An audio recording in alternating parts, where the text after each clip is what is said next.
Hello, good people, and welcome to Hillbilly Cat History. Red West Revenge. And today, we're coming down to the very end of the phone call. We're getting very close. The phone call that Red West recorded between himself and Elvis Presley on October 12th, 1976, in California, in Los Angeles, in a hotel. Probably with Steve Dunleavy. Dave Hebler was probably there. So was Sonny West. And we're going to get back to that phone call just as soon as we return from this song, which is The Quiet Light.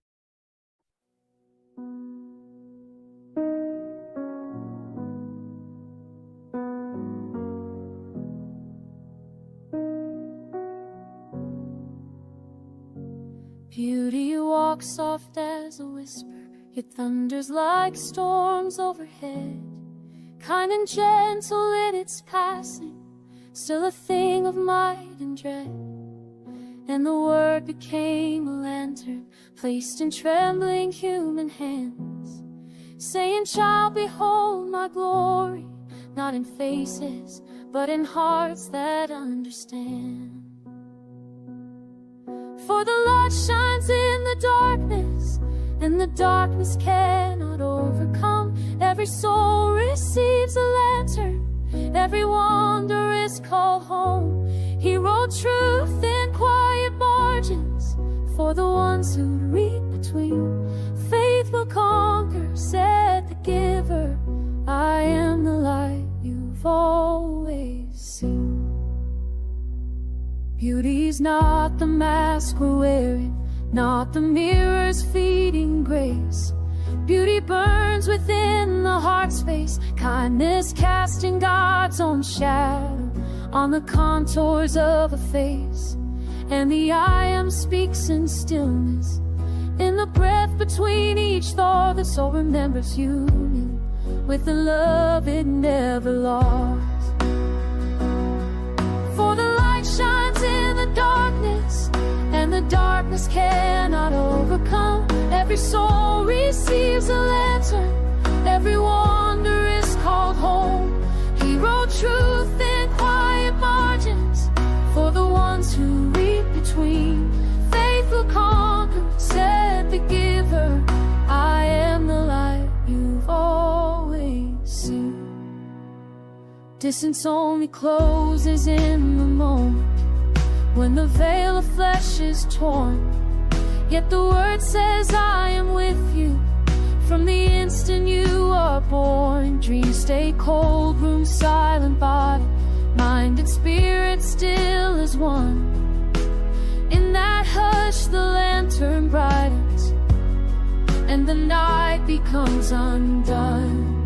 Be as gentle as the lamb is when you're dealing out your love. Be as fearless as the lion when you guard what's holy from above. Let your honor strike like lightning, swift and righteous in its speed. For the light that lives within you is the strength behind the creed. For the light shines in the darkness, and the darkness cannot overcome. Every soul receives a lantern, every seeker finds the one. He wrote truth in quiet margins, as a gift for those in need. Faith will conquer, said the giver. Walk in light and you are free. And the I am whispers softly as the lantern warms your hand. I am beauty, I am kindness, I am the light in every man. Thank you for gathering here at Hillbilly Cat History, where we remember together and listen for the echoes. Today we'll hear more of those echoes from Elvis and Red on that phone call that's being recorded. Hi, Emma. Thank you so much for coming. Appreciate seeing you here. We're going to start off with a picture. This is going to be a picture of a payment. Hi, Elizabeth. Thank you so much for coming. Appreciate seeing you here.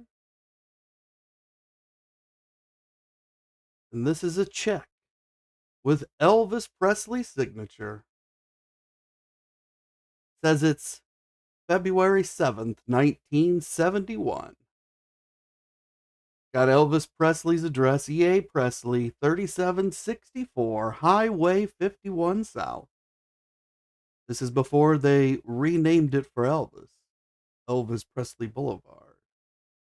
This is the old days. Highway 51 South, Memphis, Tennessee, 38116. This is check number 353. Although for some reason, somebody in red ink has written 880 on it. Could have been somebody at the bank or something, because it is in red ink. Says it's to Bobby West. We know him as Red. Bobby is Red's real name. For $200. From the National Bank of Commerce in Memphis, Tennessee. It's signed E.A. Presley. Got his bank account number there. I'm assuming that that's long closed. Nobody would be able to access that particular bank account. And it's got a notation that says per diem. Now that means per day. So Bobby's receiving a per day dollar amount for some reason. That means every day, in addition to what he normally gets paid, he gets this per diem, which is truly an expense.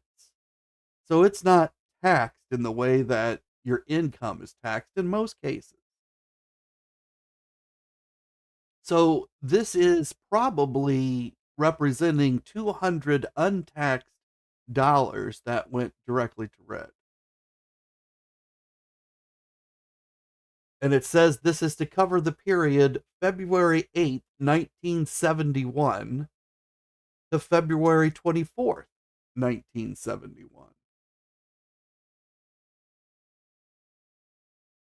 Let's take a look at a calendar.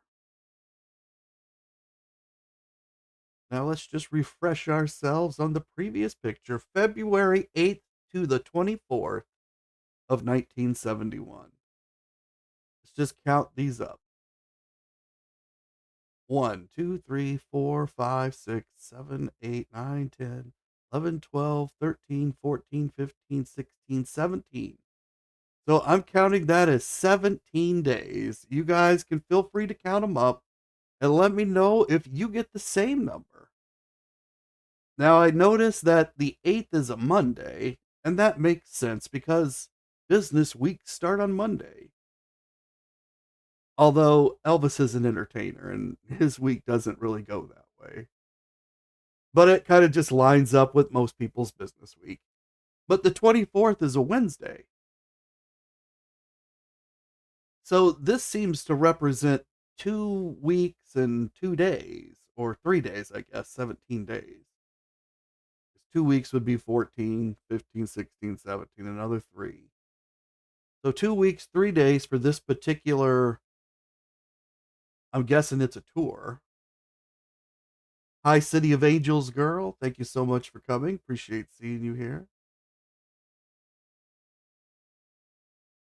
So we've got 17 days, and when I do the calculator on that, it's between $11 and $12 a day. So we'll call it 11. It's $11 a day that Red gets in order to take care of whatever outside expenses he has. Possibly gas to get him to and from Elvis, depending on whatever it is they're doing. Maybe he's got to buy all his own food wherever they're at. Maybe this is to cover long distance phone calls home, although if they're staying at a hotel, it's probably covered, but maybe that's what it's for. It's for whatever incidentals that come up in the course of taking care of business. Now, it doesn't sound like much. $11 a day. I mean, what would that buy you? Well, in today's money, that'd be about $90. Let's give Red the most benefit of the doubt possible and minimize the number as much as possible. And let's just call it 80. $80 a day to take care of whatever it is he's got to take care of. Now, if he has to get his own hotel room, well, that's not anywhere close. If he has to get 3 meals a day at McDonald's, well, he's got just a little bit left over these days. I mean, they're running like $20 a piece now. If he's got to get better service than that, well, the money's all gone on 3 meals a day. Now, we can argue about whether Red needs to eat 3 meals a day or whether all the food's being provided by Elvis, but if he was just a regular employee doing regular things, or just a normal everyday employer, well, he'd have to eat, and that's really what the per diems would mostly cover. It's your food. Hi, Mitchell. Thank you so much for coming. Good to see you.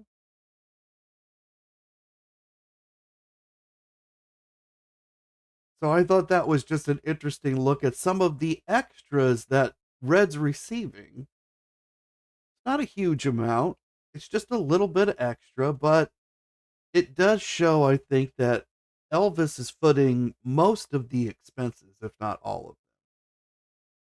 That the guys are not shouldering any of the financial or monetary burden of working for Elvis, and that they're getting to take home and use for themselves a larger percentage of their pay than, say, normal employees. Now, they're out somewhere, it appears, because it says Las Vegas. So Red's probably not getting a per diem when they're back in Memphis, or maybe even when they're in California, to fill up the tank on his car or whatever. But every so often, he's getting some per diem. We don't know how often. This check just happens to be commonly available out there. There's like a sub industry of taking these checks and turning them into display pieces, taking copies of them. And so they have a license to remake these over and over. So let's get back into the phone call. And Marion says that she thinks that was a good sum to get comfortably by through those days. Yeah, depending on what Elvis is paid, it sure seems to be. Not a kick in the teeth, definitely. And it's not called a bonus, so it doesn't get really taxed like a bonus. There's certain strategic elements to that payment that also indicate a sophisticated payroll system going on. That's Vernon. Elvis doesn't really care about the mechanics of the payroll, but he is in favor of getting the most money possible to the guys.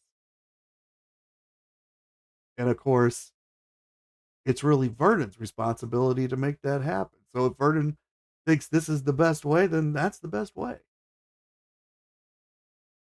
And Elizabeth says that they got a lot of extra and they never had to pay any.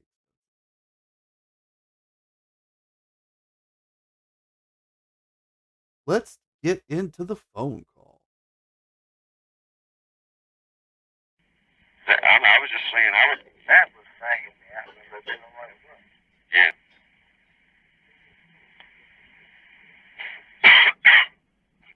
Well, I'm glad to hear that.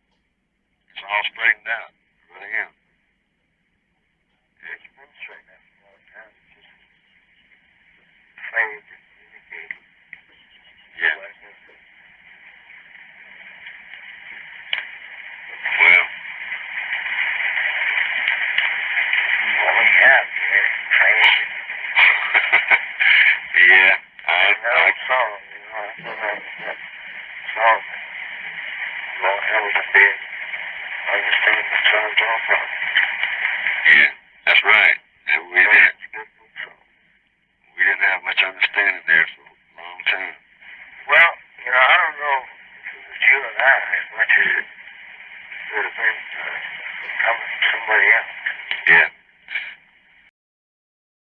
So Elvis has just told Red that they were supposed to undergo surgery for his colon. And we've heard Dr. Nick say that he ended up advising Elvis it was too dangerous.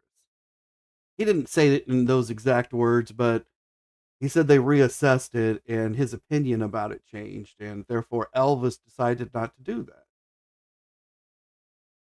Somehow, Elvis was able to relieve whatever blockage that he had. But there was kind of a medical emergency going on. And Red says, "Yeah, right, I was there. I remember we were going to do it." And Elvis says, "I was just saying that, waiting for you to do it." Or that's what Red says. And Elvis says, "That was what was fattening me out. You know what it was." So I think Elvis is saying that the colon, because it was enlarged, was making him look fat. I think he might have also been saying he was putting on some weight because they were supposed to do this surgery. You know, if you go through a surgery like this and you're not carrying a little bit of extra weight when you go into that hospital, you're going to lose a lot of weight in the hospital. When I was in the hospital, it was very difficult. Sometimes you end up missing these meals and stuff because of the way they do the tests and all the testing that they need to do to you, and you can't eat because of this test or that test, or it will make you sick. And then the portions that you get are they're not what you're used to.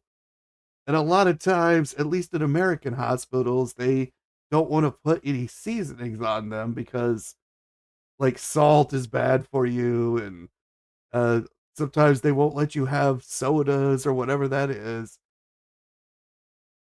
If you're gonna go through a surgery like this, they may have told him, "Hey, you're gonna want to put on just a few extra pounds."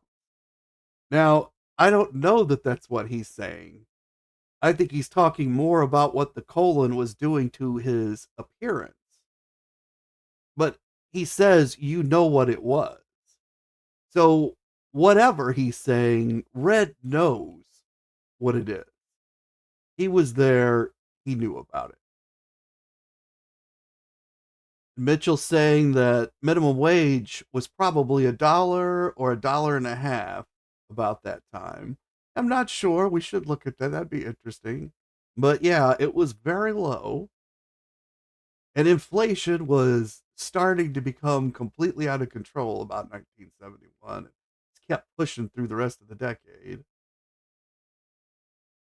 And City of Angels girl says Ginger said Elvis was losing weight and working out, and he did look thin in one of the pictures when he was in Hawaii with Ginger and her sister.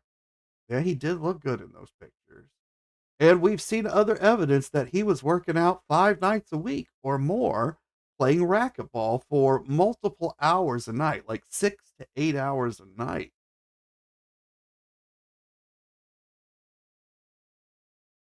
And City of Angels girl is saying that Elvis was not fat, and Ginger had said that his jumpsuits made him look fat.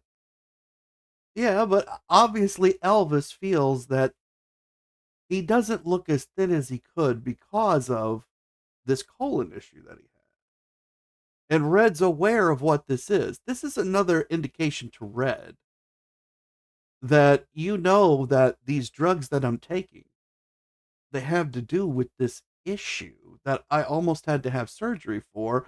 But thank goodness we had the drugs because I did not have to be cut with a knife. This is the truth that Red is denying and that he's twisting to publish in this book. And the reason he's trying to trap Elvis on this phone call into saying something outright about drugs. But earlier, when Red could have said something, he chose to frame it as health, and he did not say medication. And when I say drugs, I of course mean pharmaceuticals, prescriptions, things that his doctor prescribed for Elvis. And Mitchell says that, yeah, they don't want you having any food in you in the hospital. That's my experience. And if you're there more than a few days, you begin to lose weight. And Marion says that there were times when Elvis looked bloated.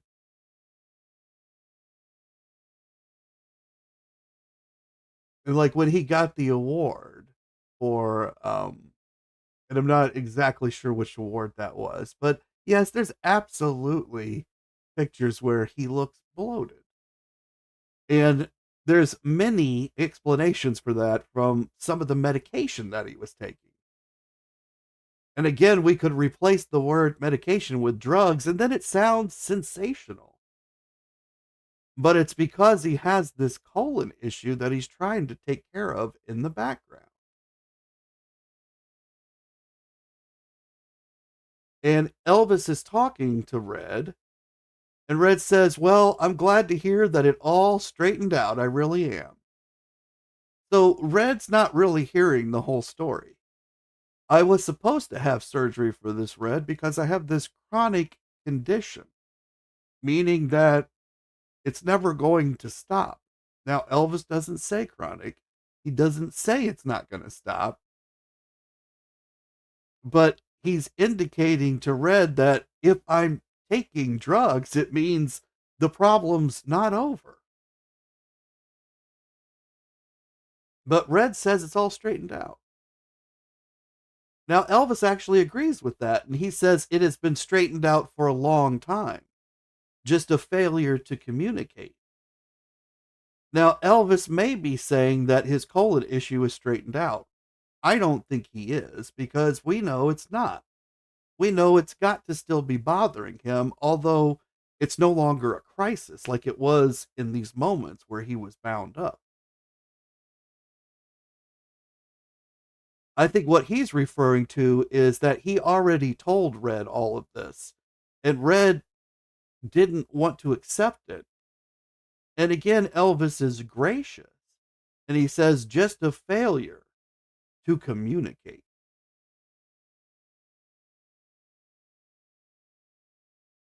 And City of Angels girl is saying the Native American little girl. Okay, now I understand what you guys are talking about. Yeah. Thank you so much. And then Elvis over here is saying it's been straightened out for a long time, just a failure to communicate. Elvis does not lay blame on anybody's shoulders. I think he's telling Red it's his failure to listen, but he shares the burden as just a failure to communicate. Earlier in the call, he outlined exactly what efforts he took to tell Red this was a problem with my intestine. But he passes it aside now and says just a failure to communicate. And you know that song that Roy Hamilton did, Understanding Solves All Problems. So he's made references to two songs. Or I guess just a failure to communicate is not a song. It's a reference to a movie line in Cool Hand Luke. So it's a pop culture reference. And then the Understanding Solves All Problems is a music lyric line, reference to a song, but it's also pop culture. And it's Roy Hamilton, who Elvis loves. And so Elvis is using pop culture and lyrics, music, to talk to Red, who lives in a world of pop culture and lyrics. Red writes songs, Red acts in television shows and in movies. And Elvis says that's a beautiful song, and Red agrees, and he says, yeah, that's right. We didn't have much understanding there for a long time. So many times in this phone call, we've seen this spark of friendship where Elvis seems to spark into flame Red's friendship, sometimes his protector status. Red seems to not be able to keep it going very long. The spark is there, and Red leans into it right here. We didn't have much understanding there for a long time. That's again a sharing of the responsibility, modeling what Elvis has just said. This is maybe the first time, maybe the second time in the conversation where Red doesn't just snap an attack back at something that Elvis has said like this. And Elvis says, well, I don't know if it was you and I as much as it was talking to somebody else, negative vibes.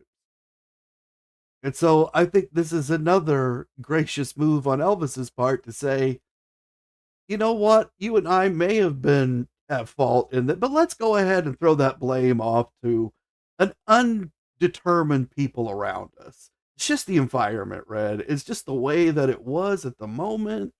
I'm willing to set it all aside.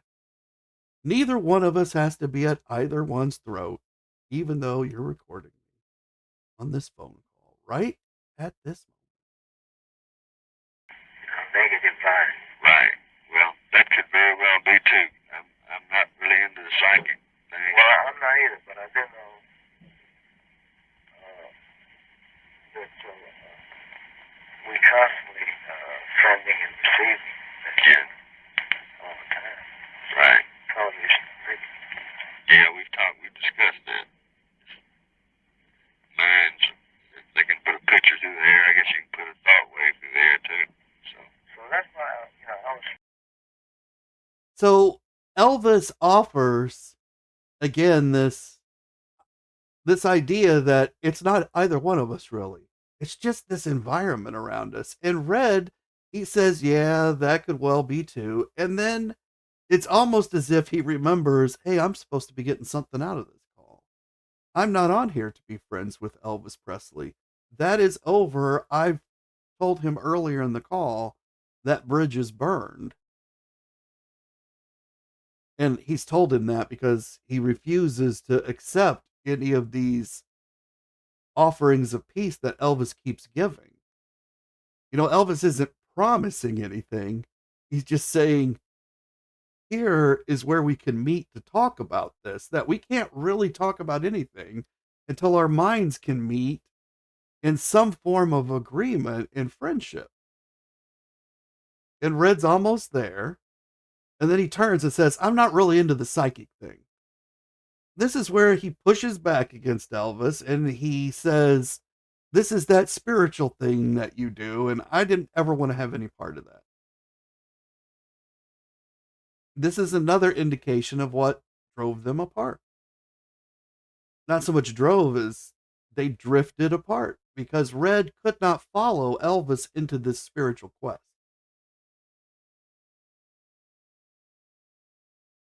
Elvis has been on this spiritual quest since at least 1964. But you could say that he's been into it since the moment that his mother passed away. And in that moment, Red shared that experience with Elvis because his own father passed away. And they shared this loss of parents together. And for Elvis, it triggered this spiritual searching. He assumed Red was with him on this because he had the same experience. And for a while, Red was. Red followed him to Germany. Red followed Elvis into karate. Red followed Elvis into meditation in karate. This is a spiritual thing. Red excelled at karate. Elvis wasn't the only black belt in the group. Red was every bit as good as Elvis at karate. Karate was something Red could shine at. And Red enjoyed demonstrating the karate to people just as much as Elvis did. That's why they did it together. And they showed a lot of people their skills at karate. And it had that spiritual thing. But for Red, it was less spiritual and more about physicality. That was always Red's forte. Although he has a spiritual side, he writes songs. And then around 1964, Larry Geller comes in, and that Red's not following through that. He can't do that. And then in 1967, he doesn't get to go to the wedding ceremony. He's not the best man. Well, who is the best man? I mean, it was Joe Esposito and Marty Lacker, but Red would be asking to the cosmos or whoever he talks to, who is the best man? How could it not be Red? So I'm sure he was already hurt before he even went to the wedding. And that he wasn't the best man. And all that is coming out in the call. He doesn't like that spirituality thing. He's not into the psychic thing. He doesn't even call it spirituality. He calls it psychic, which is an insult towards it. And Elvis shrugs it off, is again extremely gracious, sees that Red is sensitive to that subject and says, that's fine. We don't have to talk about it, and push it aside. I'm not either. But he's also being truthful. He's not into a psychic thing. He's into a spiritual quest kind of thing. And then Elvis cuts through what could have been gentle spiritual language to cut right to it like Red likes. I mean, that's what Red's asking for. Blunt, straight talk. And he says, I do know that we constantly were trying to deceive all the time. Now, what is Elvis talking about? It was Elvis trying to deceive Red? Was Red trying to deceive Elvis? Well, in a way, it appears Red did not understand or know how sick Elvis was. So maybe there was some hiding of things from Red.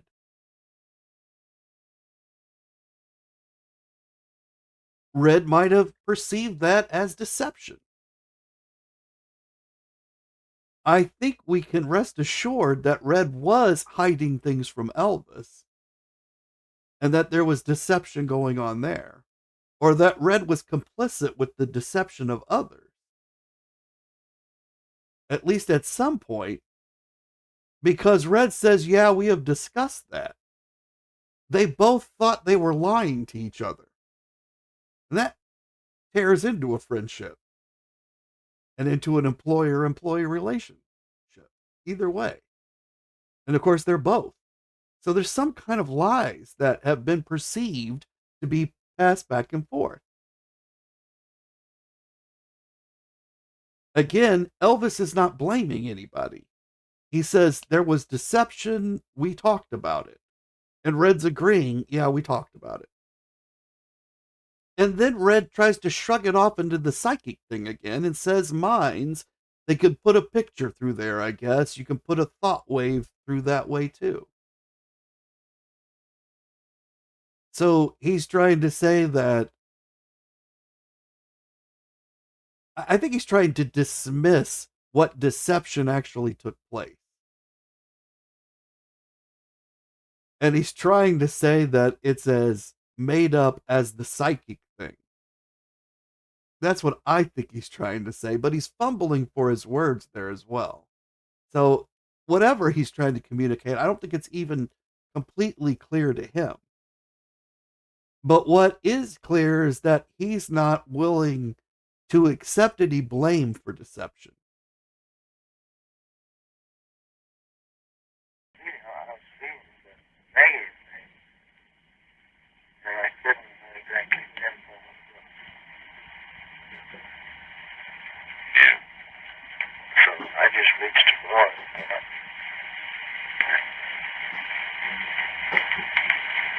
Hope that you'd understand, it's just a temporary thing.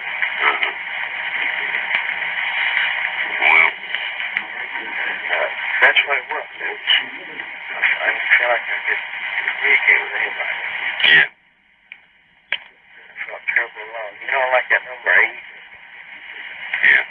Maintenance was there.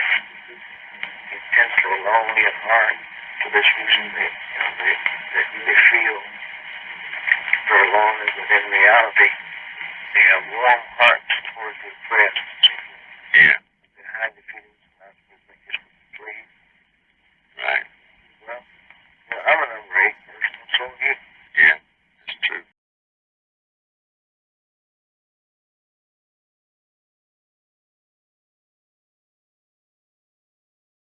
So Elvis says, so I was feeling the negative things, and I couldn't exactly pinpoint it. So I just reached a boiling point. Sounds like Elvis was frustrated. And City of Angels girl says, is Red telling Elvis that he doesn't want to be part of the psychic thing? Yeah, I think he's definitely saying that, as well as I don't believe any psychic thing. I don't want to hear any of that kind of talk on here. It doesn't mean anything to me. And Marion says, I got the impression that Elvis and Red had really good times and were good friends. Elvis seems to understand that there are difficult times in friendships, but Red doesn't seem to understand. And that Red is disrespectful here. Absolutely. I think it's all of that. They were good friends and they had really good times, and these last couple of years hadn't been so good. It's like a marriage that crumbled at the very end, but had been good right up to that point. It's so good that they just hung on for a reasonable and lengthy amount of time. But then when this breakup comes, and you would think, well, they've been isolated from each other for over a year in their own thoughts, that it would all be peaceful. And yet it sends Red into a rage. I don't think Elvis expected that. It sends Sonny into a rage, and he doesn't even have this close a relationship with Elvis. Although he does have his own tied up emotions in Elvis and Elvis in him. And it's the same with Dave.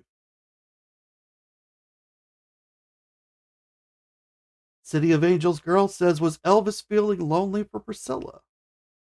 She knows the death of his mother affected him.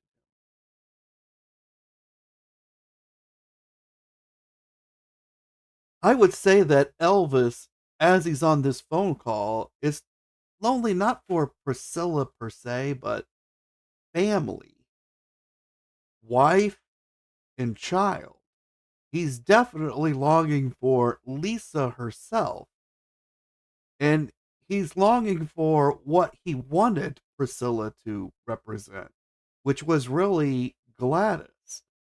That Gladys mother archetype, wife to Vernon archetype, that woman he could always depend on to be there for him. And that never really was Priscilla. So, an idealized version of Priscilla, maybe, but I think he's moved past that.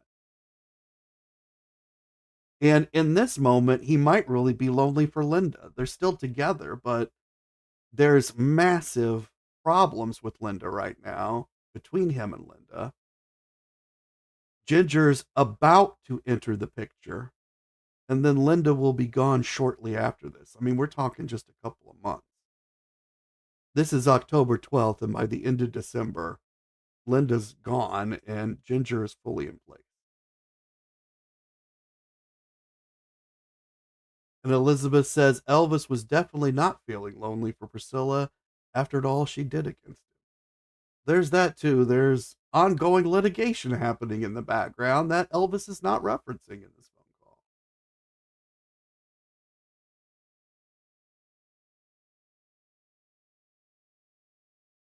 And Elvis says, I hoped that you would understand that it was just a temporary thing. So I think it's like Marion said that in a friendship, there are ups and downs. There's good times and there's bad times.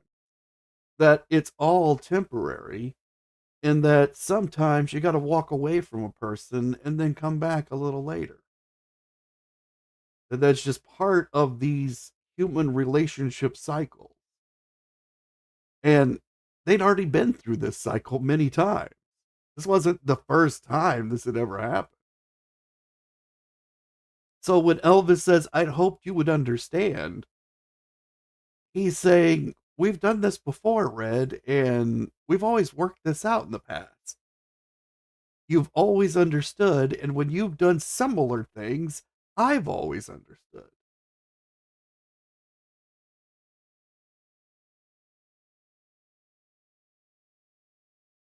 And then Elvis says, well, that is what it was. I felt that we just didn't communicate with anybody. It's like that tarot law. Now, I think that's kind of amusing that he brings in this tarot law because Red has just made this comment about psychic thing. And Elvis has said, yeah, I don't agree with, I'm not into the psychic thing either. And then he brings up this tarot law thing. And in Red's mind, I'm sure those are connected. Like they're kind of the same thing. Now, to Elvis, I'm sure they're distinct. But I think Elvis is also, well, he's poking Red a little bit, I think. I mean, they are in the middle of combat in this call, and he's let Red get a lot of punches in. And he did just deflect that last one. And he soothed Red about it, and now I think he's teasing Red a little bit. But he's also trying to communicate because he truly does see a communication value in the tarot law and this number 8, like that number 8. That thing that says that they are intensely lonely at heart. For this reason, they feel they're lonely. But in reality, they have warm hearts toward the oppressed. But they hide their feelings in life and do just what they please. And then Elvis says this amazing thing, I am a number 8 person, which we kind of know Elvis's favorite number is number 8. If you're a fan, you probably know that. And then he says, Red, so are you. And he's saying, Red, you and I are brothers. And this is how we're brothers, that we're both intensely lonely at heart.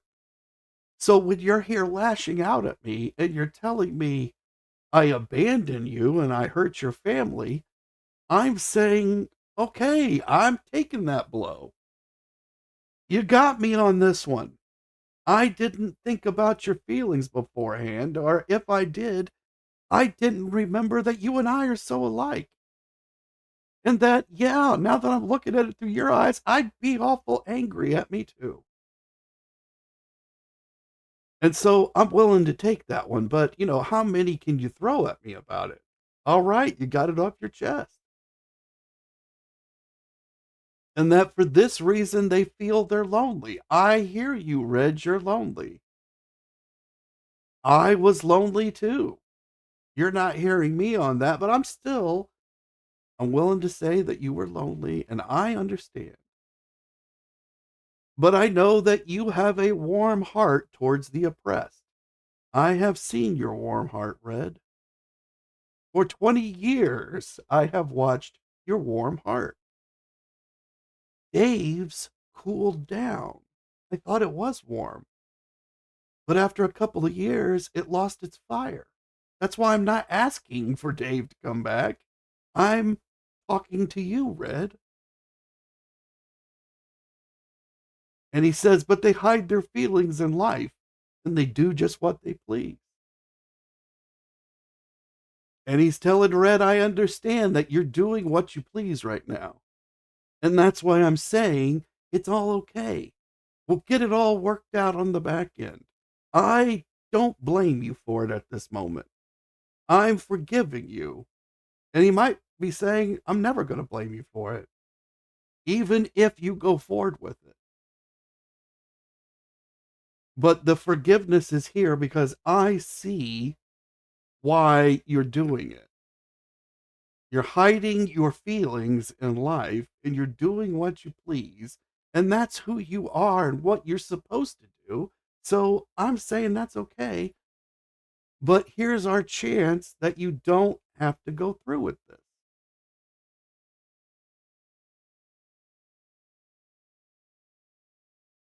And Marion says, yes, ups and downs. And if there are too many downs, you've got to go separate ways.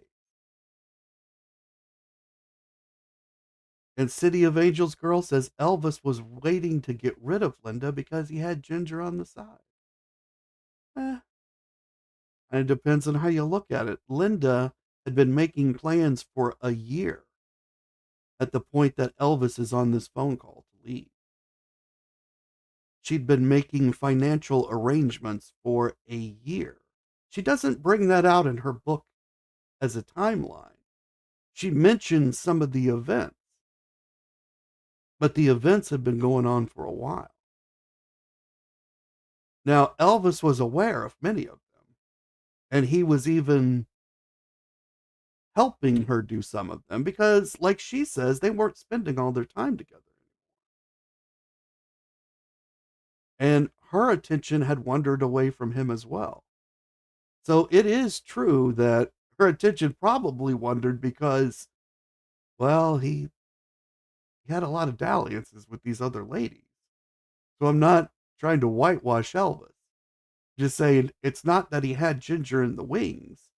He had really just met her. She'd been there less than a month by the time Linda left. It just came to a head one night. And I know the story of that night. Someday I'm going to tell it. But let's get back into this phone call. It's been lonely. It's been lonely, man, I tell you. It's been downright scary.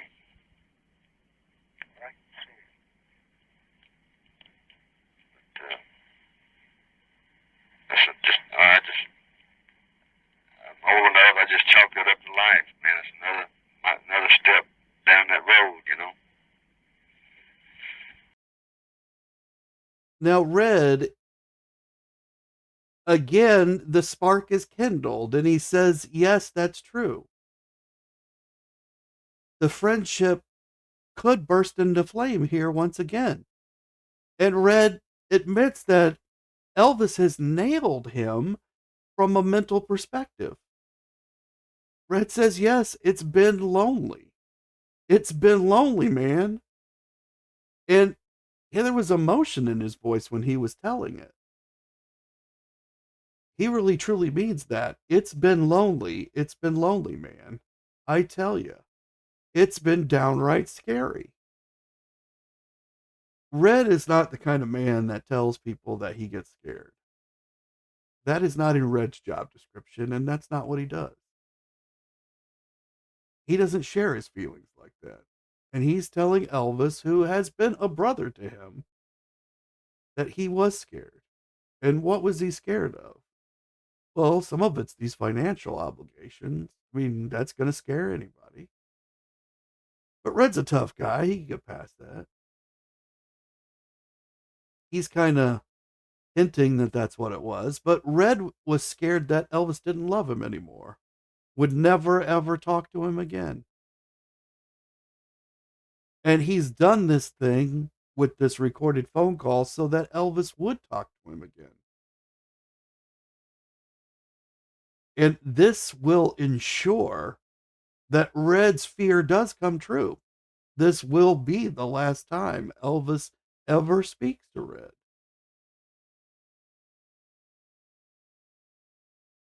Because Red can't get past it.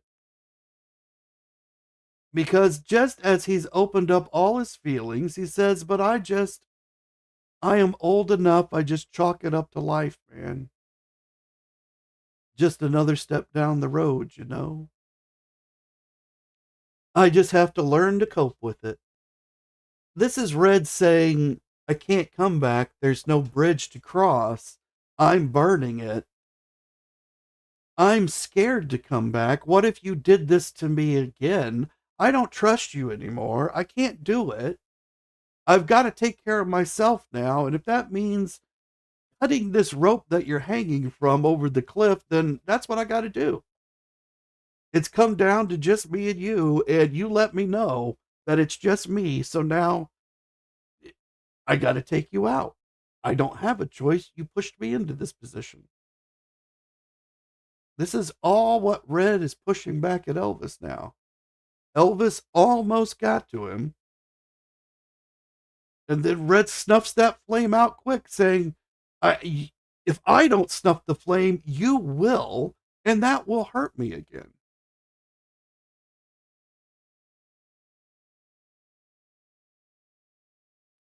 Red says that I got to go on and try to do something.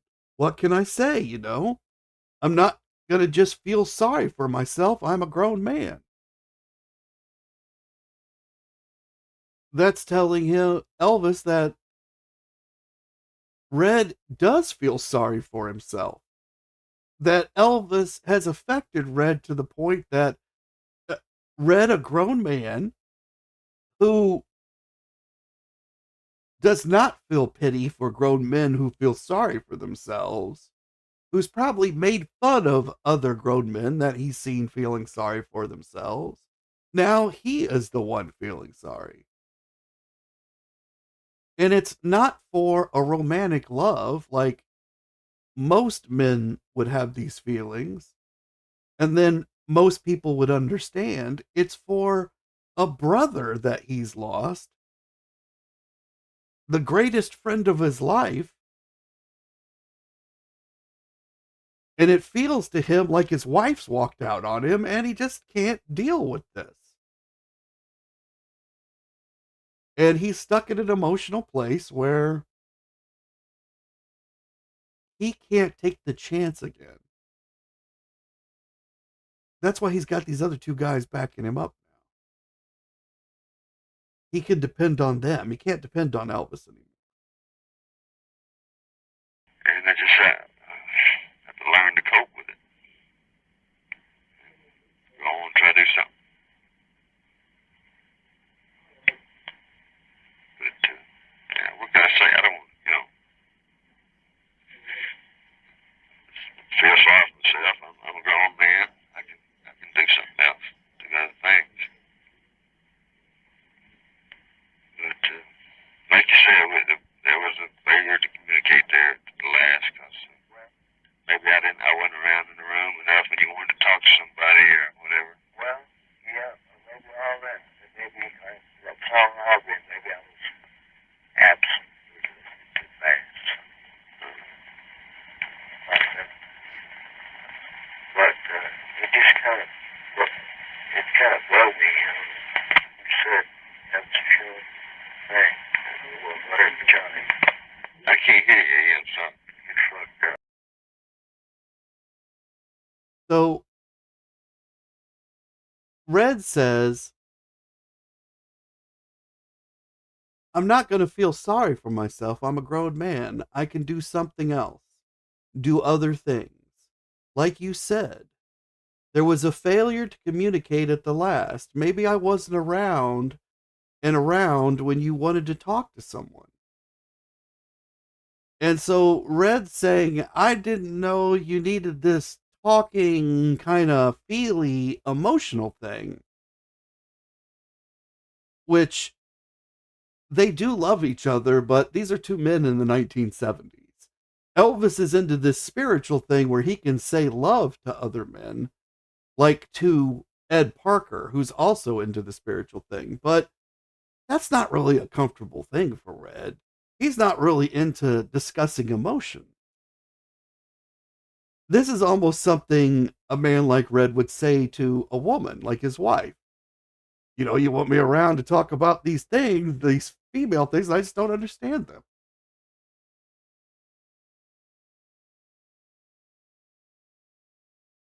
And Elvis says, well, yeah, and maybe all that. And Elvis is again gracious and reaches out to Red and does not attack Red. He recognizes that Red was gracious by saying, maybe I wasn't around and around when you wanted to talk to someone, that while it wasn't maybe the greatest way to say it, Red's making an attempt in that moment, and Elvis seizes it. And he says, It's me too, Red. It's me too. Maybe I was absent and listening too fast. You don't have to shoulder this burden on your own, Red. It was enough for you to recognize that you shared any of it. That's all I've been waiting for, Red. You said it. And so I'll repeat it back that maybe I was absent and listening too fast. I'll take part of that burden back.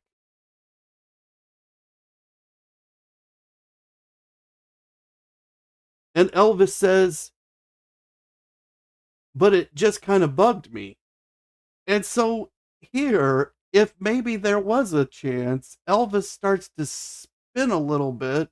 I think he begins to spiral back, thinking, maybe it's not best. Or maybe I should just get everything out now while he's in a good mood. And Elvis is saying this piece bugged him. So it feels like if he called, this is something he wanted to address. And he says, but it just kind of bugged me. Red, you said Elvis sure is fat. Or whatever to Charlie. So we know that Red talked to Charlie Hodge on this phone call some point before this one. And Charlie told Elvis things that were said on the phone call, and we're kind of theorizing. This part we don't know for sure, but somehow Elvis got Red's phone number. Because it's 1976. You have to have a phone number at a location to be able to call somebody. Probably came through Charlie. And during that conversation, it sounds like Charlie said, oh, by the way, Red said Elvis sure is fat. Or whatever, which means it was something like that. And Elvis is struggling with this condition that he still has, whether Red thinks it's all taken care of or not.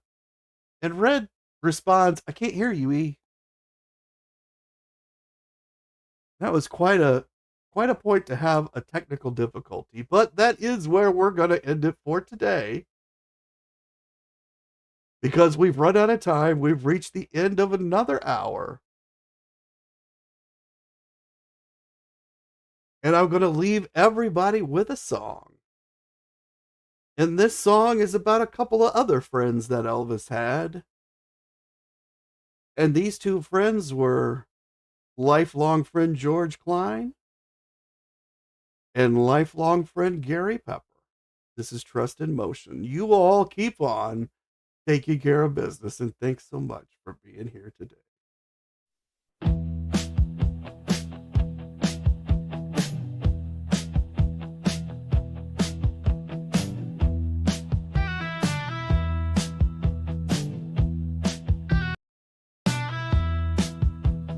Radio static, Memphis bound, WABQ homes a sacred sound. Green, green grass, again and again. The DJ's risk for a loyal friend. Elvis smiles, no words exchanged, just a test of love on a range. Keys in the dark, showroom glow, a Cadillac waits in a silent show.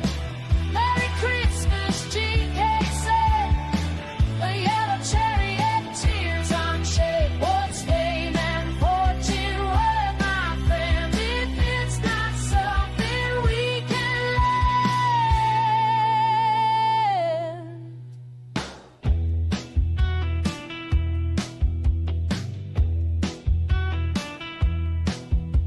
The Chevy Impala, still shining new, passed from Klein to the Circle G crew. Gary Pepper wheels instead of race, rode the road with Elvis in his face. Stirred